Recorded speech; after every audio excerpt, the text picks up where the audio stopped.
Hi, and welcome back to my channel. Today I am going to be tackling another hard topic that I feel that people really let weigh them down when they think about their life and sins and decisions that they've made that they deem as unforgivable or that they just have questions about. And so today I wanted to go ahead and talk about abortion. And I know that abortion is a really hard topic to discuss, and I know that there are going to be a lot of different opinions, and that's fine. Everyone is entitled to their opinion. But I, again, am going to go strictly by what Scripture says. Okay? So, first of all, let's start out by acknowledging that if you go into the Bible and you look for the word abortion, it's not specifically addressed. So, when you look at other scriptures that you can deem appropriate as to how God feels or what God's view is of life, then let's start by looking at Jeremiah chapter 1 verse 5, which states God knows us before he formed us in the womb. And Psalm 139 verse 13 through 16 speaks of God's active role in our creation and formation in the womb. Exodus chapter 21 verse 22 through 25 reads, "If people are fighting and hit a pregnant woman and she gives birth prematurely, but there is no serious injury, the offender must be fined whatever the woman's husband demands and the court allows. But if there is serious injury, you are to take life for life, eye for eye, tooth for tooth, hand for hand, foot for foot, burn for burn, wound for wound, bruise for bruise." The same penalty for someone who causes serious injury to a baby in the womb. This passage indicates God's view of life of the unborn child. Abortion for a Christian is not a matter of a woman's right to choose, but rather a matter of life or death of a human being made in God's image.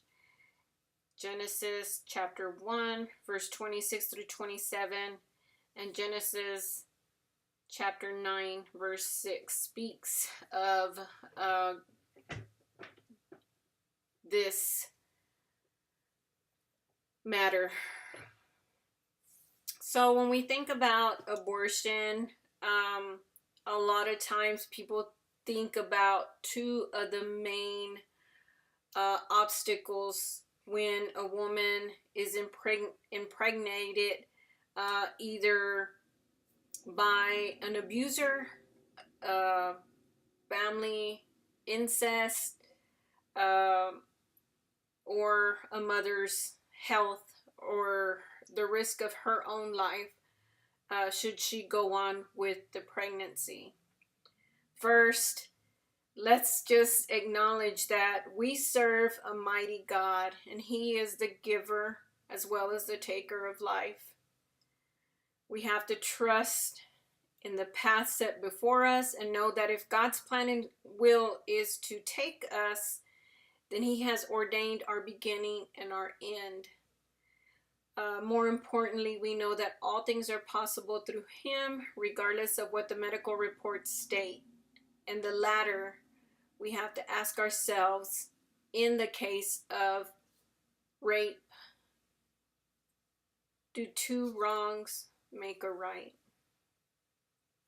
We have to evaluate our decisions, such as adoption or giving the child to another family member, or accepting that what occurred is not the child's fault.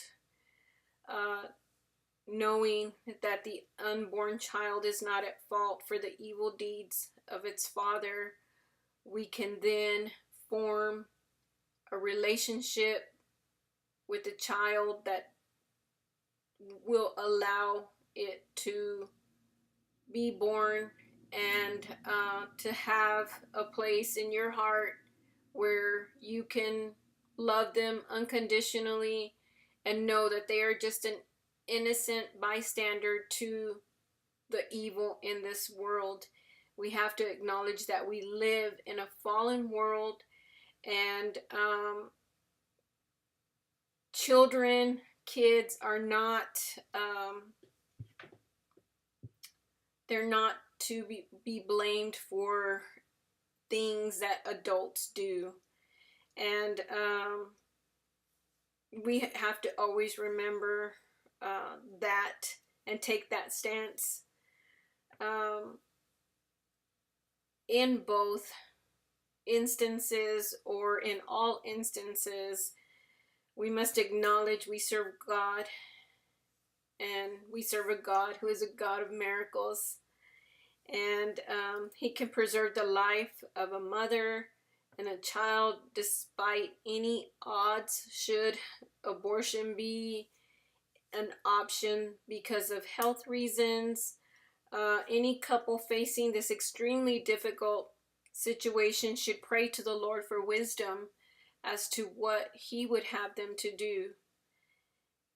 In James chapter 1 verse 5, we read, "If any of you lacks wisdom, you should ask God, who gives generously to all without finding fault, and it will be given to you."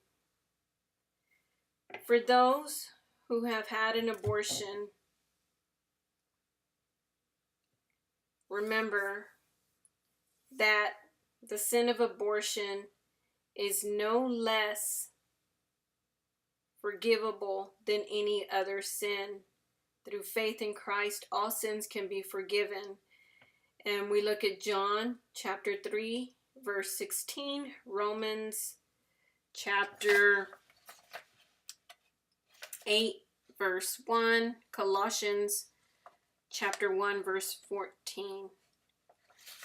A woman who has had an abortion, or a man who has encouraged an abortion, or even a professional who has performed one, and professional I mean doctor, nurse, anyone, can all be forgiven by faith in Jesus Christ. Abortion requires healing, and recovery is possible, but we must begin with forgiveness. We are made right in God's sight when we trust in Jesus Christ to take away our sins. And we all can be saved in the same way, no matter who we are or what we have done. Romans chapter 3, verse 22. It is never too late to come to God for healing.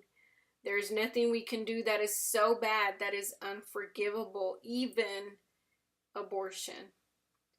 God offers us forgiveness through Jesus Christ, and with it he offers peace of mind and heart. Abortion recovery is yours if you will only receive it by putting your faith in Jesus, allowing him permanent residence and authority in your life. Perhaps you are a Christian, and regardless of your reasons, even if you understood how God feels about abortion, please understand that abortion recovery is available. God is ready to offer forgiveness, redemption, healing, and restoration.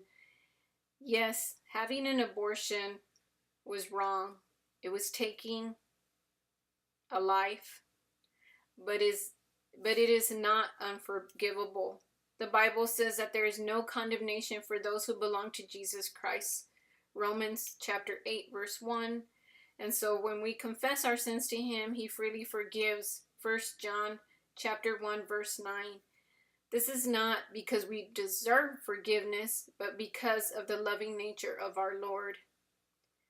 Tackling these hard sins, I hope, will bring you from a stagnant place of confusion to a place where you can move forward and not live in that unworthy state of mind. We have to come to God with a repentant heart and ask for forgiveness. Remember, God knows our hearts.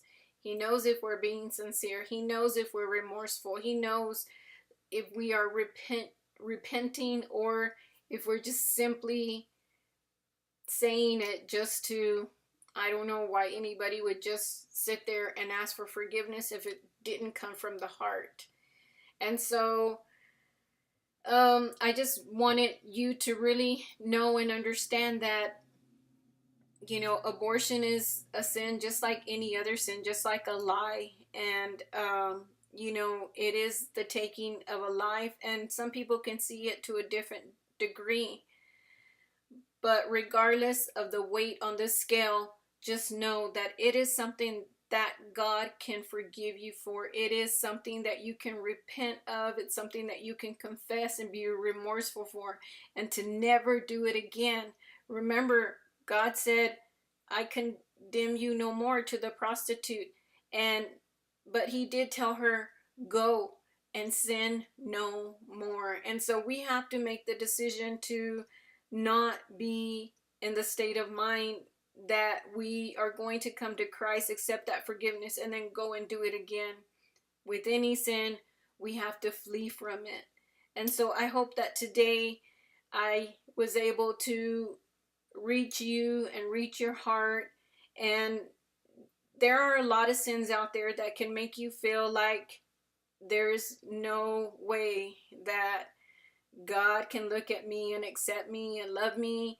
My sins are too great. And I just want to reach out and tell you, no, that's a lie. That's a lie from the enemy. No sin is beyond the forgiveness of the cross. Okay, so you can be forgiven. You will be forgiven. Come and give your burdens to the Lord and let him forgive you for this act, this phase, this sin in your life. Okay, it doesn't have to continue to weigh you down no more. Today it's over. It's over, Satan, because you are not going to condemn anymore for any sins that we know that God can forgive us through the blood of Jesus on Calvary. Okay, so let's go ahead and end with prayer. Heavenly Father, we thank you so much, Lord, that we can come before you and that we can ask for forgiveness. And you forgive us, Lord. You wash our sins away. You throw them in the deepest sea, and you remember them no more. And we thank you so much for Jesus, that he allows us to come through him to you to ask for this forgiveness and to live a life that you will be proud of, Lord. Help us to be protective of our bodies. Help us and give us the wisdom to make good decisions, Lord. And help us to be kingdom-minded always when it comes to what we say, what we do with our bodies, and how we act and react to others. We thank you so much for this life. And Lord, we just ask for forgiveness for the little lives that may have made it to you sooner than we anticipated. And we look for the day that we are able to be in the presence of those little ones, because we do love them, Lord, and we lift them up to you. I lift up those who are heavy-hearted, Lord, and heavy-laden. Please help them to know that forgiveness can be found in Jesus Christ. In thy mighty name, amen. So thank you for joining me, and please have an amazing, blessed day. See you in heaven. Bye.